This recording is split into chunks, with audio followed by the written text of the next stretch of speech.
News today 11 में दोस्तों आपका स्वागत है। हम बात करेंगे 2022 के विधानसभा चुनाव की। जिस तरीके से उत्तराखंड में सरगर्मियां तेज़ हो गई हैं, सभी राजनीतिक दल अपनी अपनी तैयारियों में बड़े ज़ोर शोर के साथ जुट चुके हैं। वहीं बहुजन समाज पार्टी ने आज जिस तरीके से 5 विधानसभाओं के जो प्रत्याशी हैं उनकी घोषणा कर दी है, जिसमें एक पिरान कलियर भी शामिल है। पिरान कलियर की बात करें तो यहाँ पहले से ही तैयारी कर रहे हैं सुरेंद्र सैनी, जो प्रमुख समाजसेवी भी माने जाते हैं और जनता के बीच काफ़ी जुड़ाव भी है। सुरेंद्र सैनी को ये मौका दिया है बसपा सुप्रीमो मायावती ने, और कलियर विधानसभा में वो पूरी तरीके से तैयार होकर जुट चुके हैं। आज उनके नाम की घोषणा हुई है और उसी को लेकर हम सुरेंद्र सैनी के पास पहुँचे हैं। हम उनसे बात करेंगे किस मुद्दे को लेकर और किस बात को लेकर वो कलियर विधानसभा का चुनाव लड़ेंगे और बसपा किस तरह से जीत का परचम लहरा पाएगी। हमारे साथ सुरेंद्र सैनी जी, आपका बहुत बहुत धन्यवाद। सबसे पहले तो मैं आदरणीय बहन जी का धन्यवाद अदा करता हूं कि उन्होंने मेरे पर विश्वास जताया और मुझे कलियर विधानसभा से प्रत्याशी घोषित किया।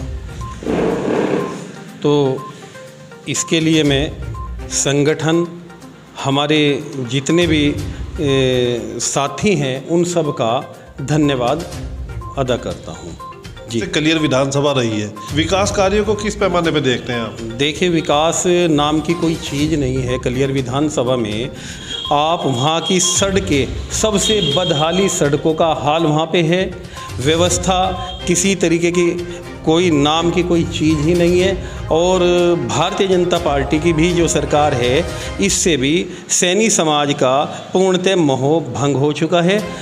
टिकट को घोषित करने के उपरांत ही मुझे हज़ारों फ़ोन मेरे समाज के आए और सब ने खुशी जाहिर की। और इस बार कलियर विधानसभा से आदरणीय जो बहन जी ने हमें टिकट दिया है, बहुजन समाज पार्टी की सीट हम बहन जी के खाते में निकाल कर दें। अच्छा सैनी जी, जिस तरीके से बहुजन समाज पार्टी ने कलियर में सैनी समाज का कार्ड खेला है, सैनी समाज को ये महत्व दिया है कि उसे कैंडिडेट को उतारा है, कहीं ना कहीं जो सैनी समाज है वो बसपा की तरफ नजर आएगा।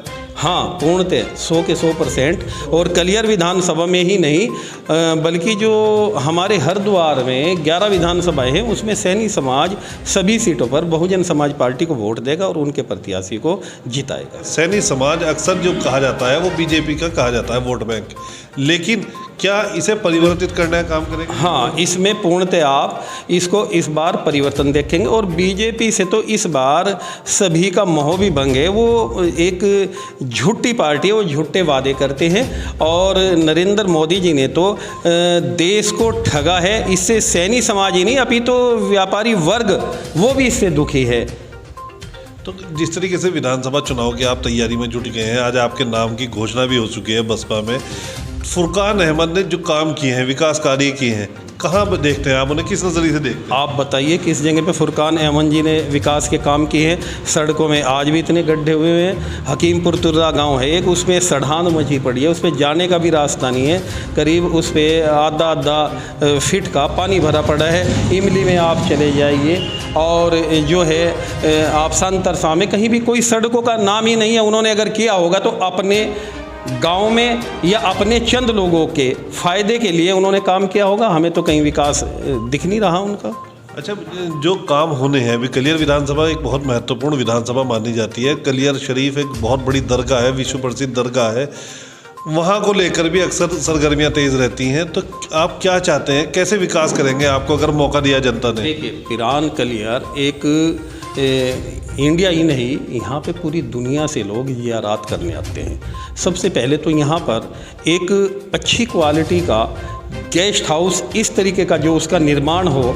और मेरे से कुछ हिंदू समाज के लोग जो आते हैं वो दूर से वो कहते हैं कि एक हमें अलग से ऐसा ठहरने की व्यवस्था और खाने पीने का एक हमारा सिस्टम बने रहने की।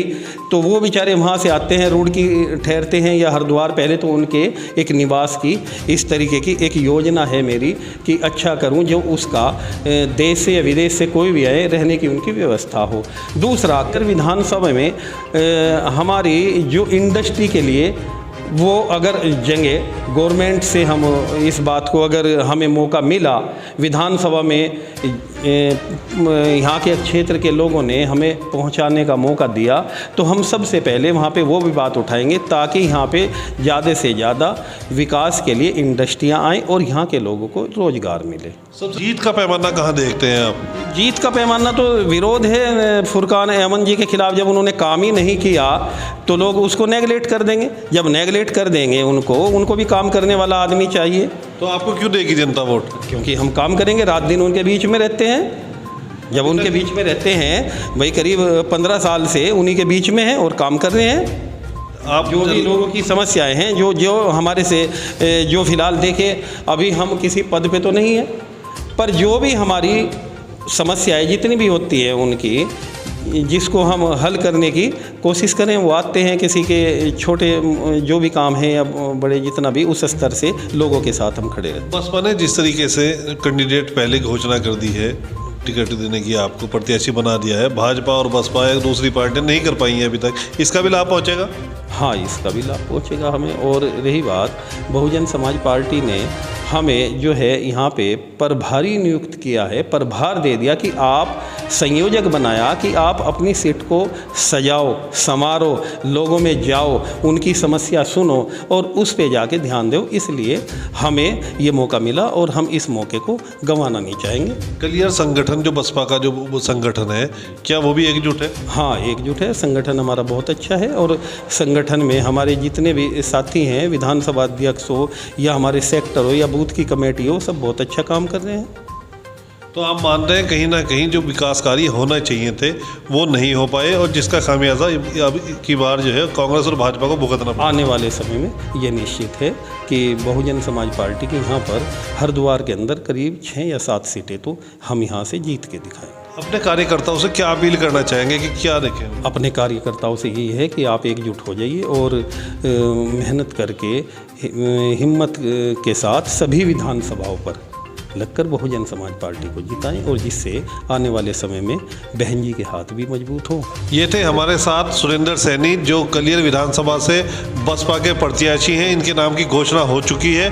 अब इनका दावा है कि विकास के नाम पर जनता मुझे वोट देगी और विकास को लेकर ही वो आगे बढ़ेंगे। अगर उन्हें जनता ने मौका दिया विधानसभा में पहुंचने का तो कलियर विधानसभा की तस्वीर बदलने का काम वो करेंगे। खासतौर से उन्होंने ये भी कहा कि जो बेरोजगारी है, जो महंगाई है, जो भ्रष्टाचार है, वो उसका खात्मा किया जाएगा। जल्दी से जल्दी लोगों को न्याय मिले, लोगों को काम मिले और लोगों को राहत मिले, इसके लिए प्रयास किए जाएंगे।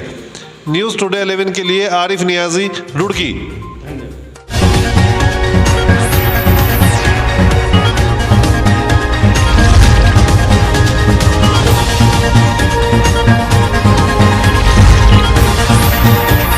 उत्तराखंड न्यूज़ टुडे, जो दिखाए सिर्फ सच।